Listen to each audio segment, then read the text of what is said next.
As much as we may hate doing it, sometimes we all have to throw up our hands and admit that, yeah, we were wrong about something. That being said, not many confessions can feel quite as embarrassing as having to admit to everyone that a film you thought was perfect was actually far from it. We've all done it. We've seen a film that we were excited for that we said wasn't as bad as everyone thought it was, before the hype fades, the dust settles, and we realize that we were probably just kidding ourselves. With that in mind then, I'm Josh from WhatCulture.com, and these are 9 movies that put fans in denial. Number 9, The Hunger Games: Mockingjay, both parts. The conclusion to the series that virtually revitalized the young adult book adaptation trend should have been miles better than it was. Riding high from the ultra-successful Catching Fire and especially that cliffhanger, all eyes were on Mockingjay to deliver on the wrap-up. Shifting from battle royale scenarios to propaganda wars and political intrigue, the payoff witnessing Katniss taking down the big wigs in the Capitol would be enough for some with Mockingjay Part 1 and 2. But under slightly more scrutiny, the decision to follow the money by splitting the final book into 2 parts was ultimately its downfall. While it may suit something like Harry Potter with a behemoth of a book to adapt from, shorter ones like Mockingjay really didn't warrant being split up, which, yes, we will get to this topic again in just a little bit. The splitting of the source material meant that a lot of filler was put in to just pad out the runtime, which absolutely decimated the pacing of both films. This included jamming in several new characters to the point that no one outside of Katniss is given enough time to make their mark with audiences. Even more egregiously, some of these characters were even built up in the first part only to be completely ignored in the second. Cool. Number 8, The Hobbit: An Unexpected Journey. If people thought that splitting Mockingjay into 2 parts was a little bit of a stretch, then the Hobbit trilogy would equate to cinematic cling film. How a 304-page book was deemed to be enough material to justify a trilogy with a total runtime of 474 minutes, and that's just the theatrical cuts, is anyone's guess, really. While the flaws of the Middle-earth prequel trilogy became undeniable by the end, they were not so obvious upon the release of An Unexpected Journey. The reintroduction to the visually stunning world and characters that we fell in love with felt effortless and natural, culminating in an excellent Riddles in the Dark segment with Bilbo and Gollum. However, these are now none other than small bright spots in an otherwise slog of a film to get through during Middle-earth marathons. It takes absolutely ages for anything interesting to happen, with the titular journey taking 45 minutes to even start. Number 7, The Godfather Part 3. It's difficult to find a film with as much to live up to than this one. Capping off the Godfather trilogy, this installment completes the story of the Corleone family, a whole 16 years since we last saw them in what many consider to be one of cinema's all-time classics in The Godfather Part 2. Maybe if Part 3 was presented as a standalone film, it would have received more praise than it did. I mean, after all, the tragic Shakespearean downfall of Michael Corleone was handled expertly in a slow burn that built up to ignite an explosive finale. Everything else around that, though, makes it pale in comparison to its predecessors. Other characters weren't given much to do, with vital connections between them excluded, making them seem more like plot devices than three-dimensionally fleshed out people. Number 6, Avengers Age of Ultron. Avengers Age of Ultron is not an outright bad movie. I mean, it's nowhere near the bottom tier of Marvel's output, but considering that it was following one of the most influential comic book films of all time, it's not on the level that an Avengers movie should be. Though initially working well enough on opening weekend, the sequel does start to crumble upon a little more scrutiny.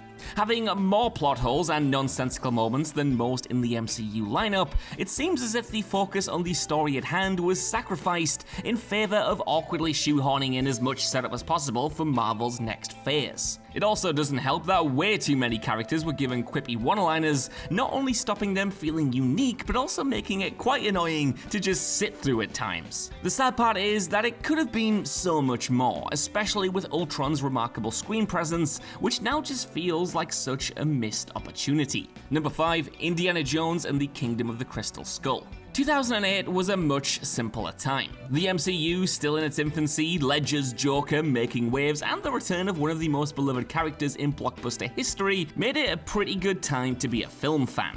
The excitement for this sequel was very much real as well, especially with the same team behind the camera that made the preceding venerated trilogy mostly intact.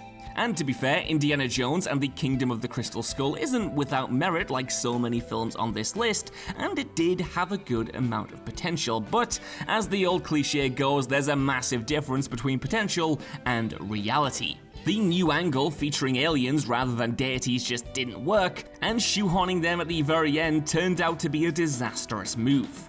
The new characters didn't add much to the story either, and the less said about the fridging the nuke scene the better, but its biggest failure was probably just not providing any real stakes or sense of danger, which is absolutely unforgivable for any action film, let alone one under the Indiana Jones banner. Number 4, Spectre. On paper, this is another one that should have been a no-brainer. For a start, the same people behind Skyfall were still in place, who successfully delivered on Bond's 50th anniversary with possibly one of the best films in the entire series. Backing that up with casting Oscar winner actor Christoph Waltz as the villain, and Spectre seemed like a surefire hit. And the reason Spectre got on fans' side initially is that it made it ridiculously easy to get wrapped up in the world without really questioning what they were watching. A visually stunning film, its all-around brilliant acting, and an impeccable opening sequence went a long way in the strong initial fan reaction. Unfortunately, there wasn't enough for Spectre to stand up to scrutiny once the dust had settled, and its cardinal sin was criminally underusing Waltz's character, who only shows up in a few scenes and serves to facilitate a dumb twist that makes the previous movies that little bit lamer. Number 3, Jurassic World. A classic example of a studio preying on nostalgia to score big wins with fans and therefore big box office, regardless of the final product's quality, is Jurassic World. A full 14 years since the franchise was run into the ground, it's no wonder that fans were desperate to see the Jurassic Park series back on a high. And on a popcorn shoveling blockbuster level, Jurassic World does deliver. With bigger, more highly engineered dinosaurs and an open park, there was a lot of creative room that Jurassic World could explore, which should have been great for the writers. But it seemed like they were so preoccupied with creating massive action set pieces and calling back to the original that they forgot to give the characters or plot any sort of proper attention. That maybe could have been forgiven if the plot was vaguely coherent, but the sheer volume of plot holes made sure that wasn't the case. Once the hype around its record-breaking opening weekend died down, it was easy to see that past all of its nostalgia string-tugging, it was all scale but no soul. Number 2, The Amazing Spider-Man 2.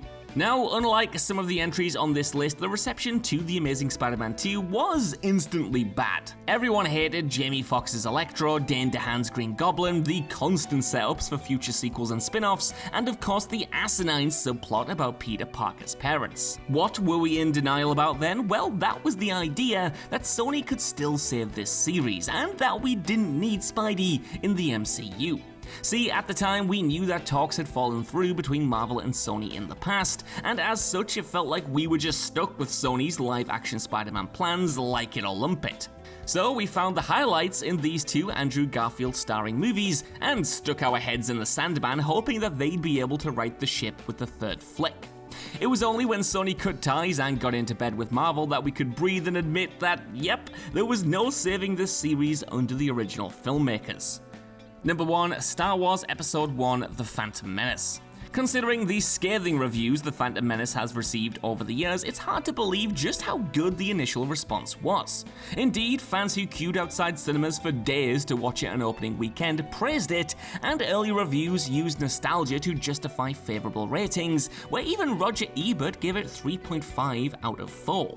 In their plaudits, many said that the pod racing and climactic sequences alone are reasons enough to love The Phantom Menace, and while that may be true to an extent, it only took a little while for the backlash to arrive. As you are probably aware, The Phantom Menace's reputation then swung around the other way for about a decade, with hyperbolic internet claims that it was one of the worst movies ever made, and one that ruined Star Wars. Thankfully now the discourse has settled a little bit more and the reception sits kinda in the middle. The Phantom Menace is just kind of okay. It's not amazing, it's not abysmal, it's just a wonky film with some stuff that definitely needed to be cut, but also undeniable highs. So that's our list. I want to know what you guys think down in the comments below. What do you think about these movies? And are there any others that you have been in denial about in the past? Let me know, and while you're down there, could you please give us a like, share, subscribe, and head over to whatculture.com for more lists like this every single day. Even if you don't though, I've been Josh, thanks so much for watching, and I'll see you soon.